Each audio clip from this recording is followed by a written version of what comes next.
I have already taken the $50,000 deposit. I co-signed for this apartment, so I own it. And I am selling it. My mother screamed this as she threw a crumpled loan contract onto my bed. She did not care that it was the middle of the night. She only cared about my sister, Ellie, who was retching on the pavement outside and needed a getaway car. Don't be selfish, she spat. Give me your keys. Now. I looked at the illegal contract. I looked at the woman who had just sold my home to a loan shark. I did not fight. I reached for my heavy winter coat, hanging by the door. I knew the spare key to her brand new $98,000 luxury SUV was zipped inside the lining from when I serviced it last week. I threw the coat at her. Take the car, I said. Take the coat, just go. She grabbed the bundle and ran, thinking she had the keys to my old sedan. She had no idea she had just stolen her own prized possession. The silence that followed was heavy, the kind that rings in your ears after a gunshot. I stood in the center of my living room, staring at the empty doorway where my mother had just stood. The air still smelled of her perfume, a cloying floral scent that she wore like armor. I did not go to the window to watch them leave. I did not need to. I knew exactly what was happening. Ellie was stumbling into the driver's seat of the SUV, intoxicated and entitled, believing she had just pulled off another heist. Deborah was likely buckling her into the passenger seat, cooing that everything would be fine, that they had won again. They always thought they won. That was the dynamic, written in stone since the day I was born. In my family, mythology mattered more than truth. I was born in 1992, the same year my father left and the economy crashed.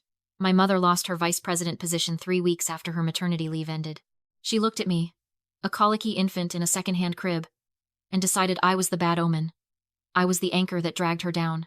Ellie was born 3 years later, on the exact day Deborah won a $70,000 settlement from a minor car accident. Suddenly, the money was flowing, the debts were paid, and the sun was shining. Ellie wasn't just a baby. She was the good luck charm. She was the golden ticket. Growing up, the rules were simple. I was the worker. Ellie was the prize. I was the mule. Ellie was the show pony. I remember the day I turned 18. My grandmother, the only person who ever looked at me with softness, had left me a small velvet box in her will. Inside was a vintage sapphire necklace, delicate and real. It was the first thing of value I had ever owned. I hid it in my sock drawer, terrified to wear it. 2 weeks later, I came home from my shift at the diner to find the box empty. I found the necklace that night. It was draped around Ellie's neck as she preened in front of the hallway mirror, getting ready for a party I wasn't invited to. When I confronted my mother, she didn't even look up from her magazine. Your sister needs a car for college, she said, her voice bored. We sold the sapphires to make the down payment. You can take the bus, Aurora. You are the worker. She is the face of this family. She needs to shine. I learned 2 things that day. First, that anything I loved would be cannibalized to feed Ellie's vanity. And second, that in Deborah's mind, I did not have property rights. This is what I call the benefactor's delusion. It is a specific kind of madness found in parents who view their children not as people, but as investments. Deborah believed that because she birthed me, because she fed me, because she signed a permission slip or a loan document once upon a time, she retained feudal ownership over my entire existence. She looked at this apartment, my sanctuary, and she didn't see my name on the deed. She didn't see the 5 years of mortgage payments I had scraped together by skipping meals and working 60-hour weeks. She saw a co-signature she had scribbled on a piece of paper 10 years ago. In her twisted logic, that signature made her the lord of the manor, and me the serf. I was just a steward, keeping the seat warm until she decided to liquidate her asset. She truly believed she had the right to sell the roof over my head at 3 a.m. to pay off a gambling debt. She believed I would just accept it, just like I accepted the loss of the sapphires. But she forgot that the worker sees everything. The worker learns how the machinery operates, and the worker knows exactly which lever to pull to bring the whole factory down. I walked to the window. Down on the street, the taillights of the SUV flared bright red, then peeled away into the darkness. I checked the time on my phone. 3:22 in the morning. I did not call the police. I did not call to warn them that Ellie was too drunk to drive a vehicle with 400 horsepower. I simply watched the red lights fade into the distance, and I waited for the sound of the crash. 3:20 in the morning. I stood at my bedroom window, looking down at the street through the slats of the blinds. The rain had started to fall, a cold drizzle that made the asphalt shine under the streetlights. Down below, the scene was playing out exactly as I had calculated. Ellie was fumbling with the heavy winter coat I had thrown at them. She was shivering, not just from the cold, but from the chemical panic of withdrawal. I watched her hands shake as she dug into the lining. Then, the flash. The amber parking lights of the massive black SUV blazed to life. The vehicle was a beast. A limited edition luxury tank that my mother, Deborah, had bought 3 months ago to celebrate her imaginary status as a real estate mogul. It had 400 horsepower, heated leather seats, and a complex sensor system that Ellie, in her current state, had no hope of navigating. Ellie did not hesitate. She did not check the mirrors. She did not adjust the seat. She climbed in, and the engine roared to life, a deep, guttural growl that vibrated against my window pane. I picked up my phone. My thumb hovered over the call button. It was a reflex, a phantom limb from a lifetime of fixing their messes. The old me, the me who paid the mortgage and apologized for existing, would have called them. I would have run downstairs in my pajamas, screaming that they were taking the wrong car, that Ellie was too impaired to drive, that they were about to make a mistake that would cost them everything. But I froze. I looked at the phone, and then I looked at the handwritten loan agreement still lying on my bed. The paper that sold my sanctuary for $50,000. This is where I learned the most important lesson of my life. I call it the power of silence. We are taught that love means intervention. We are taught that if you see someone walking off a cliff, you grab them. But what if that person has spent 20 years pushing you toward the edge? What if saving them only gives them the strength to try and destroy you again tomorrow? I realized then that my silence was not passive. It was a weapon. It was a strategic choice. Napoleon once said, "Never interrupt your enemy when he is making a mistake." Deborah and Ellie were in the middle of the biggest mistake of their lives. If I intervened, I would just be the annoying daughter ruining their escape. I would be the villain again. But if I stayed silent, if I let gravity take over, then I wasn't doing anything. I was just the witness. I lowered the phone. I did not dial. I did not run downstairs. I watched the SUV lurch forward. It clipped the neighbor's recycling bin, sending plastic bottles skittering across the wet road. The brake lights flared red, angry and bright, and then the car accelerated. It sped down the block, swerving slightly over the center line, disappearing around the curve at the end of the street. I stood there for a long time, counting the seconds. 1, 2, 3. The sound came about 40 seconds later. It wasn't a loud explosion like in the movies. It was a dull, sickening crunch. The sound of expensive metal folding in on itself. The sound of glass shattering against concrete. It echoed up the quiet street. A final, definitive period at the end of a sentence. Then, silence returned. I did not gasp. I did not call the police. I knew that in a neighborhood like ours, someone else would make that call within minutes.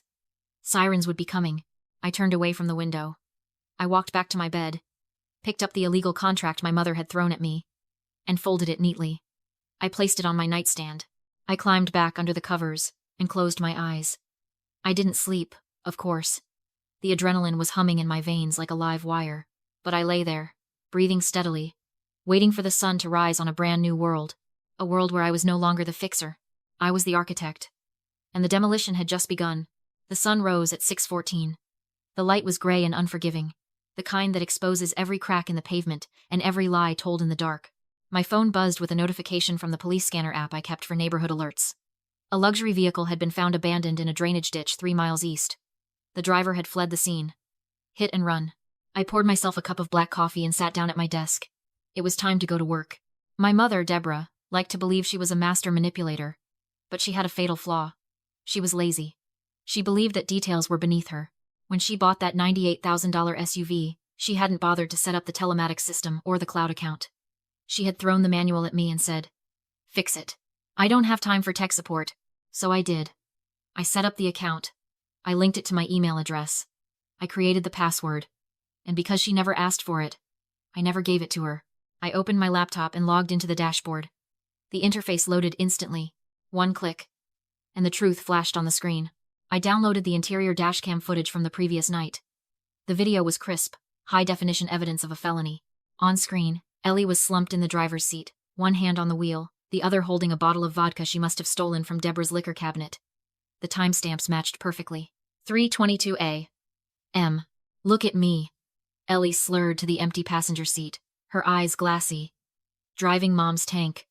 Aurora is probably crying in her ugly little sedan right now. Who cares if I scratch it? Mom will just buy another one. She took a swig.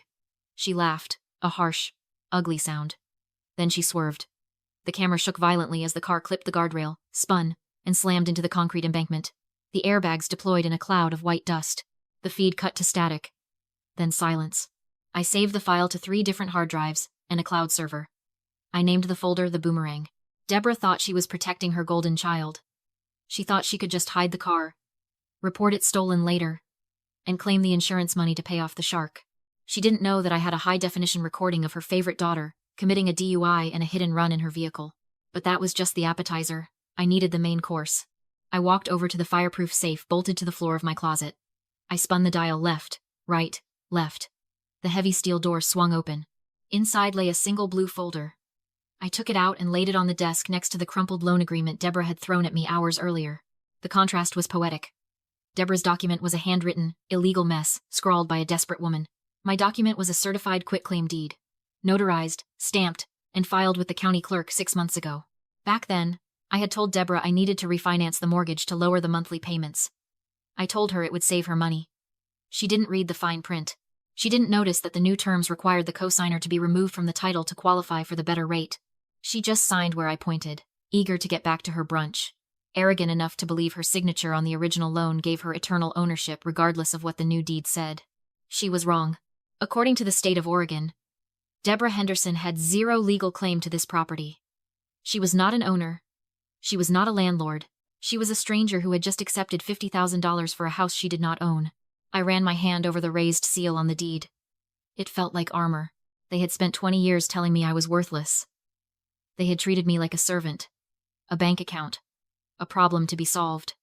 They thought I was weak because I stayed silent. They thought I was stupid because I paid the bills. They forgot that the person who pays the bills keeps the receipts. I put the deed in my bag. I put the flash drive with the dashcam footage in my pocket. I finished my coffee. The phone rang. It was Deborah. I let it ring 3 times before answering. Her voice was ice cold, terrifyingly calm. "Come to the insurance adjuster's office downtown," she said. "Now." "Why?" I asked, playing my part. "Because if you don't," she hissed, "I will tell that man you ran away with his $50,000. He breaks legs for a living, Aurora. Be there in 20 minutes. I hung up.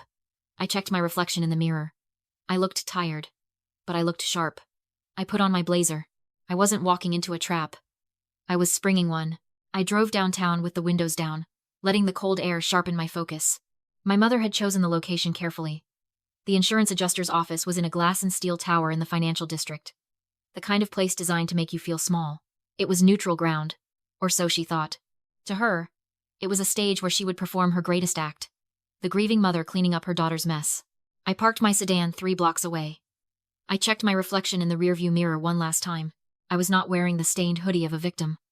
I was wearing my charcoal blazer, a silk blouse, and stilettos that clicked like gunshots on the pavement. I had my hair pulled back tight.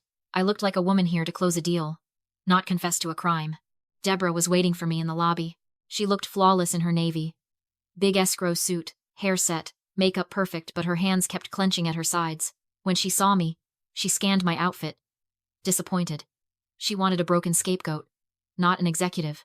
She yanked me into a corner by the elevators and hissed the script. I borrowed the keys for milk. Mistook the car in the dark. Hit a guardrail. Panicked. Fled. And I'd pay the deductible. "Why would I confess to a felony?" I asked. "That's insurance fraud." Her smile was all teeth. "If I didn't sign," she said. "A man upstairs, Mr. Vance, the investor who wired her $50,000 last night, would be told I'd run off with his money. He breaks legs for a living," she whispered. "Sign and save yourself." She thought she'd cornered me. She didn't know I'd already disarmed the trap. "Okay," I said. "Let's go upstairs." In the elevator to the 12th floor, she fixed her lipstick like she was about to win. I hugged my iPad to my chest inside my bag. The dashcam footage, and the deed. Room 4B was a glass box with stale, heavy air.